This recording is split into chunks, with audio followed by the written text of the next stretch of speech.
안녕하세요. 우티쇼트의 우찌입니다. 우리가 촬영을 하고 편집을 할 때 가끔씩 이런 얘기를 합니다. 그냥 줌 땡겨 써라. 디지털 줌으로 땡겨서 편집을 해라 라는 얘기를 하는데, 제가 또 그런 얘기를 하다가 갑자기 궁금증이 좀 도져가지고 테스트를 한번 해봤습니다. 제가 이때까지 생각했을 때는 뭐 130%, 140%까지 확대를 해도 깨지는 걸 전혀 느끼지를 못했거든요. 당연히 200%, 300%까지 가게 되면 확실히 깨지는 게 보였지만, 어느 정도 확대를 해야 깨지는지 알아야 나중에 편집을 할 때 디테일을 살려야 되는 환경에서 이 정도까지는 올리지 말아야지 라는 궁금증이 생겨가지고 테스트를 한번 해봤습니다. 첫 번째는 줌 렌즈로 한 개는 어느 정도 광각, 한 개는 더 당겨 찍어가지고 그거를 확대했을 때입니다. 한번 보실게요. 줌 렌즈 24mm와 30mm입니다. 24mm는 30mm와 비슷하게 맞추기 위해서 125%로 확대를 해줬고요. 이렇게 보면 큰 차이가 없어 보입니다. 근데 저는 큰 모니터로 세워두고 자세히 들여다보니까 차이가 느껴지긴 하더라고요. 24mm가 더 소프트합니다. 30mm로 찍은 것을 300%로 확대를 하고 24mm를 똑같이 맞춰보면 당연히 30mm에서 더 선명합니다. 이거는 당연한 결과물이라고 생각을 하고요. 40mm와 50mm입니다. 여기선 50mm와 똑같이 맞춰서 세워두고 봤을 때 저는 찾기 어렵더라고요. 24mm와 30mm에서는 차이가 보였지만 여기서는 차이를 크게 느끼지는 못했습니다. 확대를 해서 보면 광각단보다는 덜한 것을 알 수 있고 20mm 정도의 차이를 내서 40mm와 60mm로 체크를 해봤습니다. 여기서도 저는 멈춰서 봤을 때 디지털 줌을 한 개 더 소프트한 게 보이더라고요. 제 기준에선 조금 놀랬습니다. 아까처럼 200% 이상 확대를 해야만 차이를 느낄 수 있다라고 생각을 했던 게 이렇게 120%, 130%까지 확대해서도 차이가 있을 수도 있더라고요. 자, 두 번째는 줌 렌즈를 이용을 하는데 8K로 찍었을 경우입니다.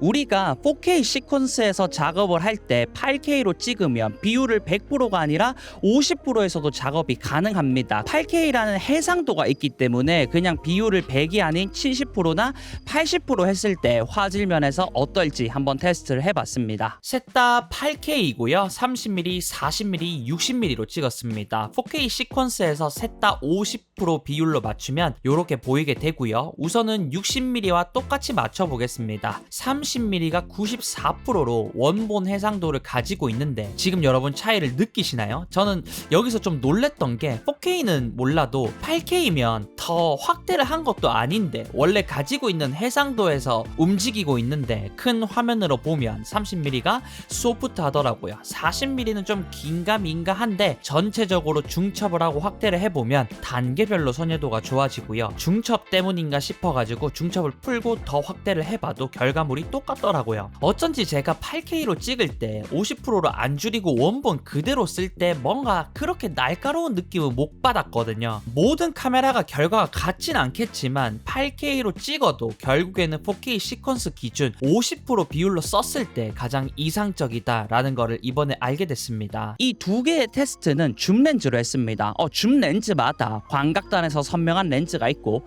망원단에서 선명한 렌즈가 있기 때문에 이번에는 35mm와 50mm 단렌즈로 한번 비교를 해봤습니다. 한번 볼게요. 단렌즈는 한 화각이니까 줌렌즈보다는 화질이 좋다라고 우리가 알고 있는데 35mm와 50mm입니다. 원본 크기로 보면 이 정도의 차이가 있고 35mm를 50mm로 똑같이 맞추면 약 160% 정도 확대를 하면 되겠더라고요. 아까 테스트판에서는 보기 조금 어려웠지만 여기선 피사체가 뚜렷하니 더 잘 보일 겁니다. 생각 외로 멈춰서 봐도 선회도 부분에서 아주 미세한 차이는 있지만 줌렌즈처럼 차이가 느껴지진 않더라고요. 역시 단렌즈는 단렌즈입니다. 둘 다 확대를 해서 쭉 끌어올려 보면 50mm가 화질이 좋은 건 당연할 테고요. 근데 여러분, 이번 테스트는 단순 선회도에만 관련된 영상입니다. 화각이 달라지면 왜곡이나 원근감 등등이 달라집니다. 광각단은 좀 과장되게 표현이 되지만 망원단은 압축되게 나오기 때문에 우리가 화각을 바꿔서 찍는다라는 거 잊지 마시고 이번 영상은 단순 디지털 줌에 대한 선회도 도 부분만 놓고 얘기하는 거니까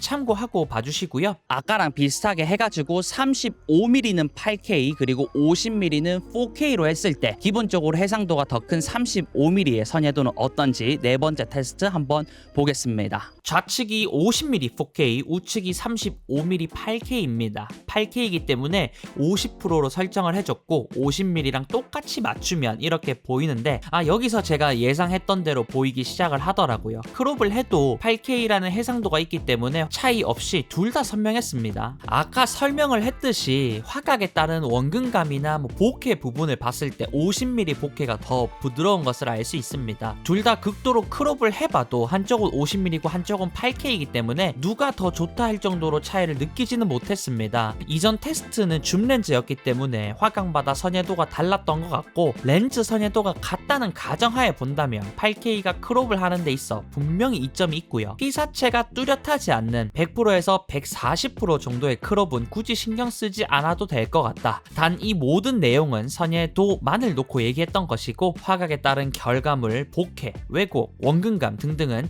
당연히 렌즈를 교환해가며 촬영해야 됩니다. 결과물에서 보셨다시피 크게 확대를 하지 않는 상태에서 봤을 때는 별 차이가 없습니다. 근데 극도로 200%, 300%까지 끌어모았을 때는 차이가 나는 수준이기 때문에 그냥 편안하게 디지털 줌을 어느 정도 이용하면서 사용을 해도 될 것 같다라는 생각을 했고요.